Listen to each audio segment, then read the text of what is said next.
ሥላሴ ትትረመም ወትትነከር ሥላሴ ትትረመም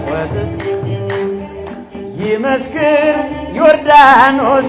ይናገር ታቦር የአምላክን ጌትነት የሥላሴን ክብር ይኸው በዮርዳኖስ ወልድ ተገለጠ መንፈስ ቅዱስ ታየ አብም ቃሉን ሰጠ ሥላሴ ትትረመም ወትትነከር ልልልል ሥላሴ ትትረመም ወትትነከር ሥላሴ ትትረመም ወትትነከር ሥላሴ ትትረመም በስም ሦስት ሲሆን እንዲሁም በአካል በግብርም ሦስት ነው